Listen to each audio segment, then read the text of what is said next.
জামিয়া হাজিপুর মাদ্রাসার বাৎসরিক ইসলামী সম্মেলনের শ্রদ্ধাভাজন সম্মানিত সভাপতি হযরত উলামায়ে কেরাম, মাশায়েখে ইযাম, মুরব্বিয়ানে কেরাম, আমার যুবক ও তরুণ ভাইরা, ছাত্র ভাইরা, পর্দানিশীন মা ও বোনেরা, আল্লাহ পাক রব্বুল আলামিনের বিশেষ মেহেরবানি যে আল্লাহ পাক রব্বুল আলামিন আজকে এই ঠান্ডার রজনীতে আমাদেরকে বছরের প্রথম দিনে এই মাদ্রাসার বাৎসরিক ইসলামী সম্মেলনে সমবেত হওয়ার তৌফিক দান করেছেন।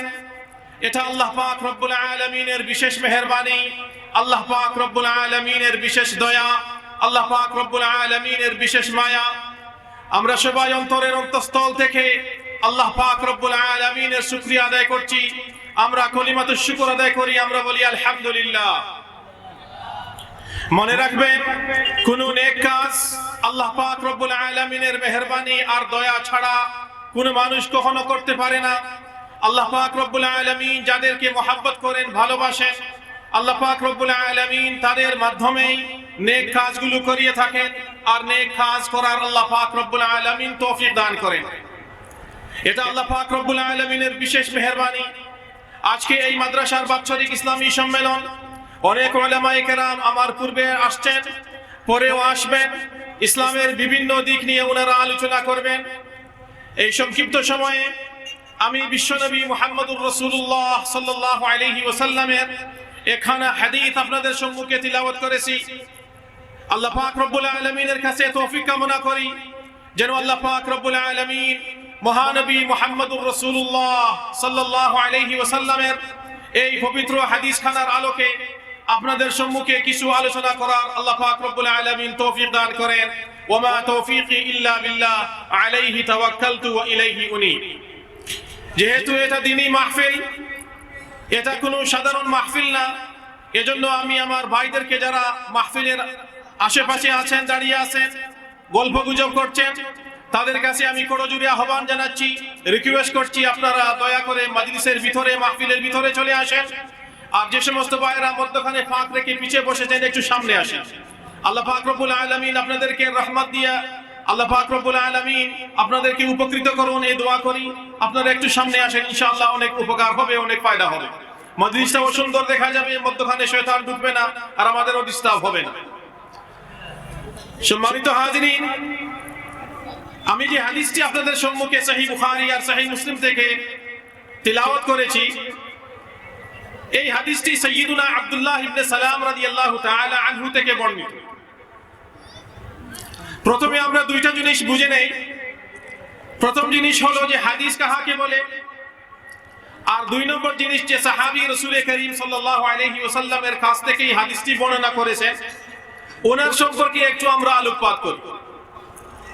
সর্বপ্রথম হাদিস বলা হয় মা উযিফা ইলা নবী সাল্লাল্লাহু আলাইহি ওয়াসাল্লাম মিন কাউলিন আও ফা'লিন আও তাকরীরিন আও সিফা, যে এমন কিছু কথা যা মুহাম্মদুর রাসূলুল্লাহ সাল্লাল্লাহু আলাইহি ওয়াসাল্লাম বলেছেন, বা এমন কোন কাজ যা বিশ্বনবী মুহাম্মদুর রাসূলুল্লাহ সাল্লাল্লাহু আলাইহি ওয়াসাল্লাম করেছেন, অথবা এমন কোন কোয়ালিটি, এমন কোন গুণাবলী যা মুহাম্মদুর রাসূলুল্লাহ সাল্লাল্লাহু আলাইহি ওয়াসাল্লামের মধ্যে বিদ্যমান ছিল, অথবা নবী করিম সাল্লাল্লাহু আলাইহি ওয়াসাল্লামের সামনে কোনো কাজ করা হয়েছে, আর মুহাম্মদুর রাসূলুল্লাহ সাল্লাল্লাহু আলাইহি ওয়াসাল্লাম সেই কাজ করা থেকে যে মানুষটি সেই কাজ করতেছিলেন তাকে বারণ করেননি, এমন জিনিসকে শরীয়তের পরিভাষায় বলা হয় হাদিস। আমি আবারও বলি যে এমন কিছু কথা যেটা বিশ্বনবী মুহাম্মদুর রাসূলুল্লাহ সাল্লাল্লাহু আলাইহি ওয়াসাল্লাম বলেছেন, যেমন সহিহ বুখারী শরীফের প্রথম হাদিস ইন্নামাল আমালু বিন্নিয়াত ওয়া ইন্নামা লিকুল্লি ইমরিইন মা নাওয়া ফামান কানাত হিজরাতুহু ইলাল্লাহি ওয়া রাসূলিহি ফাহিজরাতুহু ইলাল্লাহি ওয়া রাসূলিহি ওয়া মান কানাত হিজরাতুহু ইলা দুনিয়া লিয়ুসিবুহা আও ইলা ইমরাআতিন ইয়ানকিহুহা ফাহিজরাতুহু ইলা মা হাজারা ইলাইহি। এই যে বাক্যটা, এই যে হাদিসটা আমি আপনাদের সম্মুখে পড়লাম, এর ব্যাপারে মুহাদ্দিসিনে কেরাম বলেন যে সাইয়্যিদুনা উমর ইবনুল খাত্তাব রাদিয়াল্লাহু তাআলা আনহু এই হাদিসটা বিশ্বনবী মুহাম্মদুর রাসূলুল্লাহ সাল্লাল্লাহু আলাইহি ওয়াসাল্লামের কাছ থেকে শুনেছেন। আর সাইয়্যিদুনা উমর ইবনুল খাত্তাব রাদিয়াল্লাহু তাআলা আনহু এই কথাটা বিশ্বনবী মুহাম্মদুর রাসূলুল্লাহ সাল্লাল্লাহু আলাইহি ওয়াসাল্লামের উদ্ধৃতি দিয়ে ওনার রেফারেন্সে বর্ণনা করতেছেন, এই জন্য এটাকে হাদিস বলা হয়। ঠিক তদ্রুপভাবে রাসূলুল্লাহ সাল্লাল্লাহু আলাইহি ওয়াসাল্লাম কোন কাজ করেছেন আর কোন সাহাবী সেই কাজটাকে রাসূল করিম সাল্লাল্লাহু আলাইহি ওয়াসাল্লামের উদ্ধৃতি দিয়ে বর্ণনা করেন, এই কাজটাকেও হাদিস বলা হয়। যেমন সাহাবী বলেন ক্বারাআন নবী সাল্লাল্লাহু আলাইহি ওয়াসাল্লাম ফিল মাগরিব বিত-তুর, যে নবী করিম সাল্লাল্লাহু আলাইহি ওয়াসাল্লাম মাগরিবের নামাজে সূরা তুরের কিছু অংশ তিলাওয়াত করলেন। এই যে রাসূল করিম সাল্লাল্লাহু আলাইহি ওয়াসাল্লামের একটা কাজ, একটা আমল, এই আমলটা যেহেতু রাসূল করিম সাল্লাল্লাহু আলাইহি ওয়াসাল্লামের দিকে সাহাবায়ে কেরাম রিদওয়ানুল্লাহি আলাইহিম আজমাইন উনারা রাসূলুল্লাহ সাল্লাল্লাহু আলাইহি ওয়াসাল্লামের উদ্ধৃতিতে বর্ণনা করেছেন, এজন্য এই কাজটাকেও বলা হয় হাদিস। অথবা রাসূল করিম সাল্লাল্লাহু আলাইহি ওয়াসাল্লামের কোনো গুণাবলী যদি বর্ণনা করা হয়, যেমন রাসূলুল্লাহ সাল্লাল্লাহু আলাইহি ওয়াসাল্লামের ব্যাপারে সাইয়্যিদুনা বারা ইবনে আজিব রাদিয়াল্লাহু তাআলা আনহুকে জিজ্ঞাসা করা হলো যে রাসূল করিম সাল্লাল্লাহু আলাইহি ওয়াসাল্লামের চেহারায় আনওয়ার কিভাবে ছিল, কি রকম ছিল? তখন একজন তাবেঈ উনি বললেন সাইয়্যিদুনা বারা ইবনে আজিব রাদিয়াল্লাহু তাআলা আনহুকে কে জনাবে নবী করিম সাল্লাল্লাহু আলাইহি ওয়াসাল্লামের চেহারায় আনওয়ার কি তরবারির মতো চমকানো ছিল, ঝলমল করতো, এরকম কি ছিল?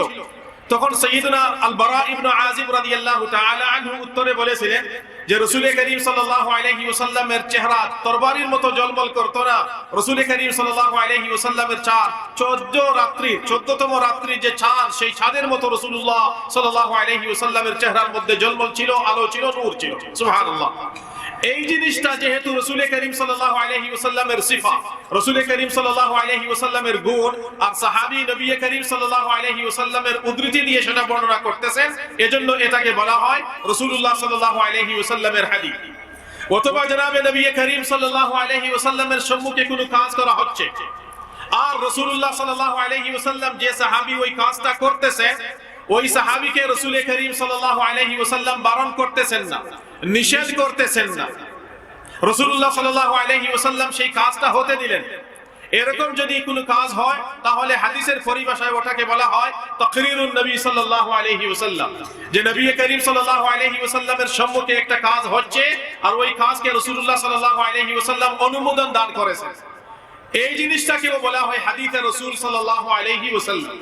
মনে রাখবেন যে আল্লাহর নবী মুহাম্মদুর রাসূলুল্লাহ সাল্লাল্লাহু আলাইহি ওয়াসাল্লাম সহ যত সমস্ত আম্বিয়ায়ে কেরাম আলাইহিমুস সালাতু ওয়াস সালামের আবির্ভাব হয়েছে, তাদের সম্মুখে কোনো গলত কাজ হবে, কোনো ভুল কাজ হবে, কোনো ভ্রান্ত কাজ হবে, আর সেই কাজকে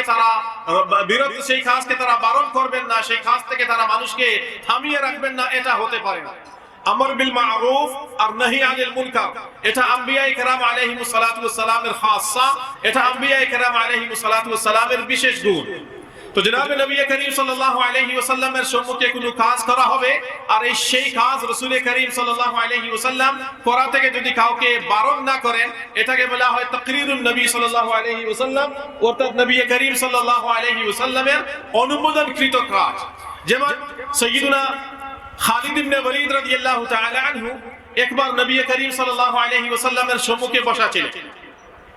একজন মানুষ রাসূল করিম সাল্লাল্লাহু আলাইহি ওয়াসাল্লামকে একটা গুইসাপের মতো একটা জানোয়ার, যেটাকে আরবিতে বলা হয় দাবা, ইংরেজিতে বলা হয় লিজার্ড, ওইটা রোস্ট করিয়ে, ওইটা পাকিয়ে রাসূল করিম সাল্লাল্লাহু আলাইহি ওয়াসাল্লামের সম্মুখে পেশ করলেন।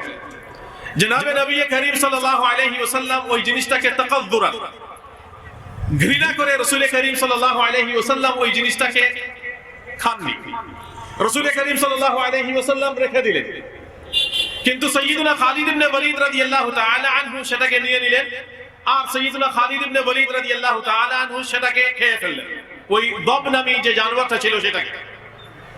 সাহাবা জিজ্ঞেস করলেন, ইয়া রাসূলুল্লাহ, আপনি যে জিনিসটি খাননি সেটা খালিদ ইবনে ওয়ালিদ রাদিয়াল্লাহু তাআলা আনহু খেয়ে ফেললেন, আপনি তাকে বারণ করলেননি, কি কারণে? তখন রাসূল করিম সাল্লাল্লাহু আলাইহি ওয়াসাল্লাম প্রতি উত্তরে বললেন যে এই জিনিসটা হারাম না, শরীয়তের দৃষ্টিতে এই জিনিসটা কি না, হারাম না, কিন্তু আমার বংশ অথবা আমার এলাকার মানুষ কুরাইশরা, আমরা সাধারণত এই জিনিসটা আমরা খাই না, এজন্য আমাকে এই জিনিসটা তেমন একটা পছন্দনীয় মনে হয়নি, এই জন্য আমি এই জিনিসটি খাই। কিন্তু যেহেতু শরীয়তে ওই জিনিসটা হারাম না, এজন্য সাইয়্যিদুনা খালিদ ইবনে ওয়ালিদ রাদিয়াল্লাহু তাআলা আনহু সেটা খেয়ে ফেললেন। এটাকে শরীয়তের পরিভাষায় বলা হয় তাকরীরুন নবী সাল্লাল্লাহু আলাইহি ওয়াসাল্লাম। যখন এই চারটি কাজ একত্রিত হবে আর এই চারটি কাজ রাসূল করিম সাল্লাল্লাহু আলাইহি ওয়াসাল্লামের দিকে রেফার করা হবে, তো ওই চার কাজটিকে বা এই চার রকমের জিনিসকে ইসলামী শরীয়তের পরিভাষায় বা হাদিসের পরিভাষায় বলা হয় হাদিসুন নবী সাল্লাল্লাহু আলাইহি ওয়াসাল্লাম। তো রাসূল করিম সাল্লাল্লাহু আলাইহি ওয়াসাল্লামের অসংখ্য অগণিত হাদিস থেকে আমি একখানা হাদিস আপনাদের সম্মুখে তিলাওয়াত করেছি। আর এই হাদিসের বর্ণনাকার সাহাবী হলেন সাইয়্যিদুনা আব্দুল্লাহ ইবনে সালাম রাদিয়াল্লাহু তাআলা আনহু। এই হাদিসের সূচনা হয় সালাম দিয়ে আর এই হাদিস শেষও হয় শব্দ সালাম দিয়ে। আব্দুল্লাহ ইবনে সালাম রাদিয়াল্লাহু তাআলা আনহু এমন একজন সাহাবী ছিলেন যিনি সাইয়্যিদুনা ইউসুফ আলাইহিস সালাতু ওয়াস সালামের বংশধর ছিলেন। মদিনা মুনাওয়ারায় রাসূল করিম সাল্লাল্লাহু আলাইহি ওয়াসাল্লামের আবির্ভাবের সময় ইহুদ আর নাসারা ওনারা মদিনা মুনাওয়ারায় বাস করতেন। সাইয়্যিদুনা আব্দুল্লাহ ইবনে সালাম রাদিয়াল্লাহু তাআলা আনহু ইহুদি সম্প্রদায়ের অনেক বড় আলিম ছিলেন। হিবরুল ইহুদ উনাকে বলা হয়, যে উনি ইহুদ জাতির অনেক বড় আলিম ছিলেন। সাইয়্যিদুনা আব্দুল্লাহ ইবনে সালাম রাদিয়াল্লাহু তাআলা আনহু তাওরাত কিতাবের মধ্যে বিশ্বনবী মুহাম্মদুর রাসূলুল্লাহ সাল্লাল্লাহু আলাইহি ওয়াসাল্লামের বিভিন্ন গুণাবলী, বিভিন্ন আলামত সেগুলো উনি পাঠ করেছিলেন। আর মনে মনে অপেক্ষা করতেছিলেন যদি নবী আখিরুজ জামা মুহাম্মদুর রাসূলুল্লাহ সাল্লাল্লাহু আলাইহি ওয়াসাল্লামের আবির্ভাব হয়, তাহলে আমি মুহাম্মদুর রাসূলুল্লাহ সাল্লাল্লাহু আলাইহি ওয়াসাল্লামের উপরে ঈমান আনব। আর সেই জন্য উনি অপেক্ষা করতেছিলেন। যখন রাসূল করিম সাল্লাল্লাহু আলাইহি ওয়াসাল্লাম যখন উনার বয়স 53 বছর হলো, নবুয়ত প্রাপ্তির 13 বছর পরে রাসূল করিম সাল্লাল্লাহু আলাইহি ওয়াসাল্লাম প্রথম রবিউল আউয়াল মক্কা মুকাররমা থেকে রাসূল করিম সাল্লাল্লাহু আলাইহি ওয়াসাল্লাম হিজরতের উদ্দেশ্যে মদিনা মুনাওয়ারার দিকে রওনা হলেন। তখন এই খবরটুকু মদিনা মুনাওয়ারায় পৌঁছে যায় যে মুহাম্মদ ইবনে আব্দুল্লাহ মুহাম্মদুর রাসূলুল্লাহ সাল্লাল্লাহু আলাইহি ওয়াসাল্লাম হিজরতের নিয়তে মক্কা মুকাররমা ত্যাগ করে উনি মদিনা মুনাওয়ারার দিকে আসতেছেন। সেই খবর মদিনা মুনাওয়ারায় পৌঁছানোর পরে মদিনাবাসী অধীর আগ্রহে জনাবে নবী করিম সাল্লাল্লাহু আলাইহি ওয়াসাল্লামকে অভ্যর্থনা জানানোর জন্য, ইস্তেকবাল করার জন্য, ওয়েলকাম জানানোর জন্য তারা প্রতিদিন মদিনা মুনাওয়ারা থেকে বাহির একটি জায়গা যার নাম হলো সানিয়াতুল ওয়াদা, এখানে এসে তারা অপেক্ষা করতেন। প্রতিদিন তারা আসতেন, সকালে আসতেন আর সন্ধ্যা সূর্যাস্তের পরে তারা আবার তাদের বাড়িতে ফিরে যেতেন। এমত অবস্থায় রাসূল করিম সাল্লাল্লাহু আলাইহি ওয়াসাল্লাম 12 রবিউল আউয়াল জনাবে নবী করিম সাল্লাল্লাহু আলাইহি ওয়াসাল্লাম মদিনা মুনাওয়ারায় প্রবেশ করলেন। সাইয়্যিদুনা আব্দুল্লাহ ইবনে সালাম রাদিয়াল্লাহু তাআলা আনহু ওই সমস্ত মানুষদের সাথে আসতেন যারা জনাবে নবী করিম সাল্লাল্লাহু আলাইহি ওয়াসাল্লামকে এক নজর দেখার জন্য ব্যাকুল ছিলেন। অনেকজন তো আসছিলেন যারা জনাবে নবী করিম সাল্লাল্লাহু আলাইহি ওয়াসাল্লামের উপরে অলরেডি ঈমান এনে নিয়েছিলেন। আর কিছু মানুষ কৌতূহলী ছিল যে এই মানুষটি যিনি মক্কা মুকাররমা থেকে আসতেছেন, নিজেকে নবী আখিরুজ জামা বলেন, দেখি ওনার রূপ কি রকম, উনি দেখতে কি রকম লাগে, ওনার কথাবার্তা কি রকম, উনি কি রকম কথা বলেন, উনি কি রকম মানুষ, ইত্যাদি ইত্যাদি বিভিন্ন জিনিস ওনারা যাচাই বাছাই করার জন্য ওনারা আসতেন। আল্লাহু আকবার। সাইয়্যিদুনা আব্দুল্লাহ ইবনে সালাম রাদিয়াল্লাহু তাআলা আনহু ইহুদদের অনেক বড় আলিম ছিলেন, হিবরুল ইহুদ, ইহুদদের অনেক বড় শিক্ষাবিদ ছিলেন। উনিও আসলেন। আল্লাহু আকবার। দেখেন সাইয়্যিদুনা আব্দুল্লাহ ইবনে সালাম রাদিয়াল্লাহু তাআলা আনহু বলতেছেন, আমি যখন মুহাম্মদুর রাসূলুল্লাহ সাল্লাল্লাহু আলাইহি ওয়াসাল্লামের চেহারার দিকে আমি যখন তাকাই, সঙ্গে সঙ্গে আমি বলে ফেলি ফাআরাফতু আন্না ওয়াজহাহু লাইসা বিওয়াজহিল কাযিব। আল্লাহু আকবার। যে মুহাম্মদুর রাসূলুল্লাহ সাল্লাল্লাহু আলাইহি ওয়াসাল্লামের চেহারা কোনো মিথ্যাবাদী মানুষের চেহারা হতে পারে না। আল্লাহু আকবার। সুবহানাল্লাহ বলেন।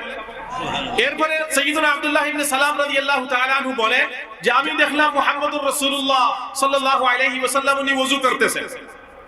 আর ওযু করার সময় ওনার হাত অথবা চেহারা ধৌত করার পরে যে পানিগুলো পড়তেছিল টপ টপ করে, সেই পানিগুলো সাহাবায়ে কেরাম নিয়ে নিতেছেন।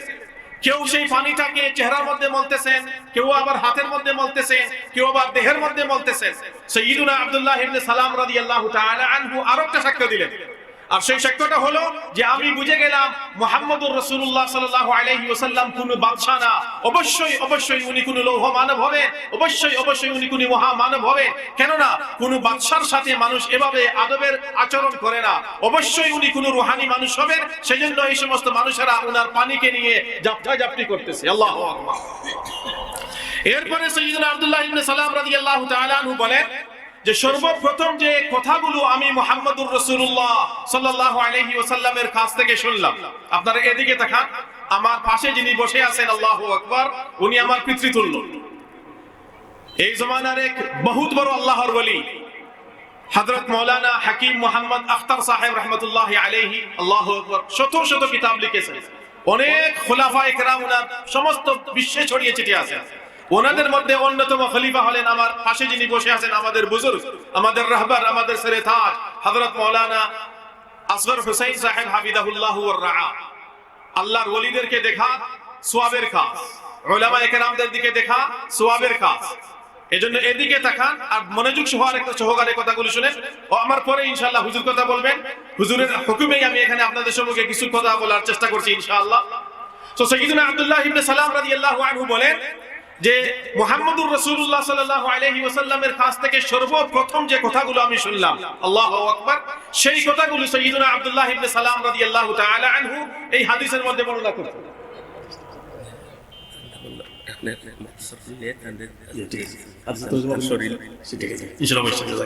আমি হাদিসটা অনুবাদ করে শেষ করছি। সাইয়্যিদুনা আব্দুল্লাহ ইবনে সালাম রাদিয়াল্লাহু তাআলা আনহু বলেন যে আমি মুহাম্মদুর রাসূলুল্লাহ সাল্লাল্লাহু আলাইহি ওয়াসাল্লামের কাছ থেকে সর্বপ্রথম যে কথাটা শুনলাম, আল্লাহ রাসূল বলছেন, আর আজকে এই কথাগুলো আমরা বাড়িতে নিয়ে যাব ইনশাআল্লাহ। যখন আমরা ওয়াজের মাহফিলে আসছি, শুধু ওয়াজ গতানুগতিক ওয়াজ শোনার জন্য না, কিছু আমলের নিয়ে আমরা ওয়াজ শুনি ইনশাআল্লাহ। রাসূল করিম সাল্লাল্লাহু আলাইহি ওয়াসাল্লাম বললেন, আফশুস সালাম, যে আপসের মধ্যে একে অন্যকে খুব বেশি সালাম দিবে আর সালামকে প্রচার করবে। আসসালামু আলাইকুম ওয়া রাহমাতুল্লাহ, প্রতি উত্তরে বলবেন ওয়া আলাইকুমুস সালাম ওয়া রাহমাতুল্লাহি ওয়া বারাকাতুহু, ওয়া ইযা হুয়্যিতুম বিতাহিয়্যাতিন ফাহাইয়্যু বিআহসানা মিনহা আও রুদ্দুহা। দুই নম্বর কথা রাসূল করিম সাল্লাল্লাহু আলাইহি ওয়াসাল্লাম বললেন, প্রথম কথা আফশুস সালাম, দুই নম্বর কথা ওয়া আতঈমুত তাআম, মানুষদেরকে বেশি বেশি খানা খাওয়াবে, মানুষদেরকে বেশি বেশি খানা খাওয়াবে। রাস্তাঘাটে অনেক ফকির মিসকিন মিলে তারা চায় আল্লাহর নামে, আল্লাহর ওয়াস্তে কিছু দিয়ে দেন, তাদেরকে তিরস্কার করবেন না। যে আল্লাহ পাক রব্বুল আলামিন তাদেরকে গরীব আর মিসকিন বানিয়েছেন, সেই আল্লাহ পাক রব্বুল আলামিন আপনাকে আমাকেও কালকে মিসকিন বানাতে পারেন। এজন্য যারা আল্লাহর নামে চায়, তাদেরকে যদি হয় আপনার তৌফিকে কিছু থাকে তাহলে কিছু দিয়েন, আদারওয়াইজ আন্না হয় তাদেরকে তিরস্কার করবেন না। আল্লাহ রাসূল বলেন ওয়া আতিউমুত তাআম। তিন নম্বর কাজ রাসূলুল্লাহ সাল্লাল্লাহু আলাইহি ওয়াসাল্লাম বলেন ওয়াসিলুল আরহাম, আপসের মধ্যে যে কুটুমিত্তা আছে, আমরা সিলেটি ভাষায় আত্মীয়তা আছে, সেই আত্মীয়তার বন্ধনকে মজবুত করে রাখবেন। মামা আছেন না, খালা আছেন, চাচা আছেন, ফুফু আছেন, ভাই আছেন, বোন আছেন, এই যে আমাদের আত্মীয়তার বন্ধন, রাসূল করিম সাল্লাল্লাহু আলাইহি ওয়াসাল্লাম বলেন যে ওয়াসিলুল আরহাম, এটাকে মজবুত করে রাখবে, কখনো এটাকে ধ্বংস হতে দিবে না। আজকে বিভিন্ন সময় দেখা যায় আপসের মধ্যে, রিশতেদারের মধ্যে, আত্মীয়তার মধ্যে অনেক সময় দেখা যায় অনেক দূরত্ব হয়ে যাচ্ছে। অনেক বছর চলে গেছে, চাচার সাথে কথা নাই, মামার সাথে কথা নাই, খালার সাথে কথা নাই, ফুফুর সাথে কথা নাই, আপন ভাই বোনের সাথে বোনের সাথে কথা নাই। নাউযুবিল্লাহি মিন যালিক। রাসূল করিম সাল্লাল্লাহু আলাইহি ওয়াসাল্লাম বলেন, কোন মানুষ যদি চায় তার জীবন লম্বা হোক, তাহলে ফালিয়াসিল রাহিমা, সে যেন তার আত্মীয়তার বন্ধনকে মজবুতির সাথে বন্ধ করে রাখে। আল্লাহু আকবার। তো রাসূল করিম সাল্লাল্লাহু আলাইহি ওয়াসাল্লাম 3 নম্বর নির্দেশ দিলেন ওয়াসিলুল আরহাম, আর 4 নম্বর নির্দেশ দিলেন ওয়াসাল্লু বিল লাইলি ওয়ান নাসু নিয়াম। 4 নম্বর কাজ সেটা কি করবে, যে রাতে যখন সব মানুষ শুয়ে যায়, তখন দাঁড়িয়ে আল্লাহু আকবার বলে তাহাজ্জুদের নামাজ পড়বে, তাহাজ্জুদের নামাজ পড়বে। রাসূল করিম সাল্লাল্লাহু আলাইহি ওয়াসাল্লাম এই 4টা জিনিস করলে উপকার কি হবে, রাসূল করিম সাল্লাল্লাহু আলাইহি ওয়াসাল্লাম বলে দিলেন তাদখুলুল জান্নাতা বিসালাম, শান্তিতে জান্নাতে পৌঁছে যাবে। আমরা ইনশাআল্লাহ করব এগুলো ইনশাআল্লাহ। প্রথম কাজ হলো আমরা সবাইকে সালাম করব। 2 নম্বর কাজ হলো আমরা ফকির মিসকিন যারা আল্লাহর নামে চায় তাদেরকে অবশ্যই আমরা দান করব। নম্বর 3 আত্মীয়তার বন্ধনকে মজবুত করে রাখবো। আর 4 নম্বর রাত্রিতে তাহাজ্জুদের নামাজ আমরা বেশি করে পড়ব। আল্লাহর রাসূল সাল্লাল্লাহু আলাইহি ওয়াসাল্লাম আমাদেরকে ওয়াদা দিচ্ছেন যে শান্তির সাথে জান্নাতে চলে যাবে। জাযাকুমুল্লাহ খাইরান টু হযরত মাওলানা মুফতি আব্দুল মালিক সাহেব, যে উনি আমাকে এই মওকা ফরাহম করছেন আপনাদের সম্মুখে কিছু কথা বলার জন্য। আল্লাহ পাক রব্বুল আলামিন উনাকে, মাদ্রাসা কর্তৃপক্ষকে, আপনাদেরকে ধৈর্য সহকারে কথাগুলো শোনার জন্য আমি অনেক ধন্যবাদ জানাচ্ছি। জাযাকুমুল্লাহ খাইর। আসসালামু আলাইকুম ওয়া রাহমাতুল্লাহি ওয়া বারাকাতুহু।